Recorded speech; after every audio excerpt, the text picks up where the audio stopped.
కేంద్ర మంత్రి కిషన్ రెడ్డి గారు నిన్న పత్రికా సమావేశంలో నన్ను పారదోలడానికి తెలంగాణ రాష్ట్రంలో పుట్టలేదని చెప్పాడు. కానీ ఆల్రెడీ పుట్టి ఈరోజు గౌరవ ముఖ్యమంత్రి హోదాలో ఉన్నాడు.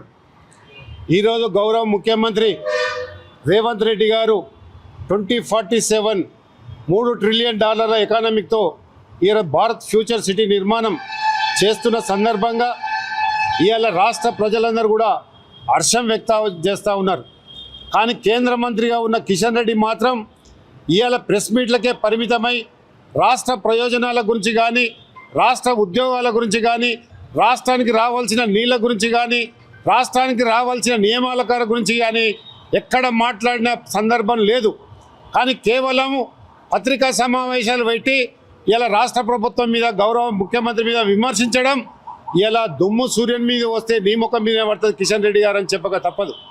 గతంలో టీఆర్ఎస్ పార్టీ ప్రభుత్వం ఉన్నప్పుడు ప్రధానమంత్రి రాష్ట్రానికి వస్తే కనీసం మర్యాద కూడా అని గత ప్రభుత్వం ఈరోజు ఫెడరల్ సిస్టంలో ప్రజాస్వామ్యాన్ని బ్రతికించాలని దేశంలో ఏ పార్టీ అధికారంలో చూడకుండా రాష్ట్ర ముఖ్యమంత్రిగా ఇలా ప్రధానమంత్రి గారి దగ్గరికి వెళ్ళి ప్రధానమంత్రి గారికి తెలంగాణ రాష్ట్రంలో ఘన స్వాగతం చెప్తున్న గౌరవ ముఖ్యమంత్రి గారిని చూసి ఈ కేంద్ర మంత్రి నేర్చుకోవాలని సందర్భంగా మనవి చేస్తూ ఉన్నాను.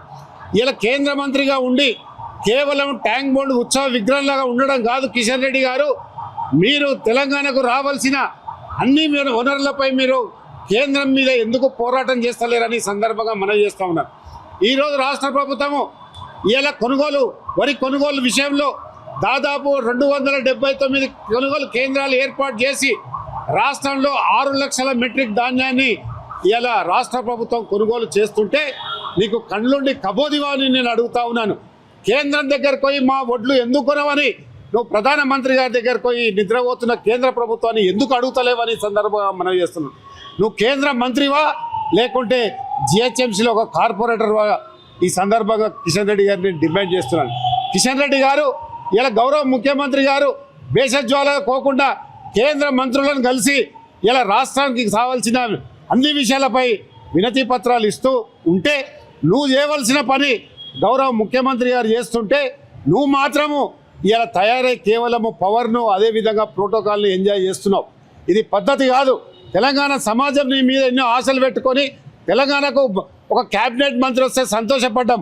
కానీ ఇట్లా దురదృష్టవశాత్తుగా ఇలా ఒక డమ్మీ, ఒక రబ్బర్ స్టాంపు మంత్రి ఉంటాడని మేము కలలో కూడా అనుకోలేదు. కనుక ఇప్పటికైనా ముఖ్యమంత్రి గారితో నిన్న ముఖ్యమంత్రి గారు ఒక మాట చెప్పారు బహిరంగ సభలో ఉప్పల్ బాగాయత్లో, కిషన్ రెడ్డి గారు మీరు కేంద్ర ప్రభుత్వం దగ్గరికి అఖిలపక్షాన్ని తీసుకపోండి, అన్ని విషయాలపై చర్చిద్దామని చెప్తే నువ్వు మాత్రం కేవలం పత్రికా ప్రకటనలకి పరిమితమైనవు. తెలంగాణ సమాజం చూస్తూ ఉంది. ఇలా తెలంగాణ సమాజం నా గురించి బాగా తెలుసు అంటున్నావు. తెలంగాణ సమాజానికి తెలిసింది నువ్వు ఒక డమ్మీ మంత్రివని, అదేవిధంగా ఒక రబ్బర్ స్టాంపు కేంద్ర మంత్రివని తెలిసింది. ఇప్పటికైనా మీరు ఇవన్నీ మానుకొని ఏదైతే రేవంత్ రెడ్డి గారు గౌరవ ముఖ్యమంత్రి గారు చేస్తున్న భగీరథ ప్రయత్నానికి మీరు సహకరించకపోతే తెలంగాణ సమాజం మిమ్మల్ని బేషరతుగా బహిష్కరిస్తారని చెప్పడంలో ఎలాంటి అతిశక్తి లేదని సందర్భంగా కేంద్ర మంత్రిని డిమాండ్ చేస్తారు.